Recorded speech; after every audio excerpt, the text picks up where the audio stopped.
Hola a todos. Bueno, pues quiero mostraros una cosita que tenemos preparada para restaurar y de esa forma también policromar.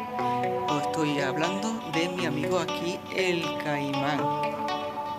Este pequeño gran cocodrilo que tenemos aquí de resina de poliéster y fibra de vidrio. Tenemos que restaurarlo, que yo os enseñaré cómo vamos a modificarle la parte de la cola y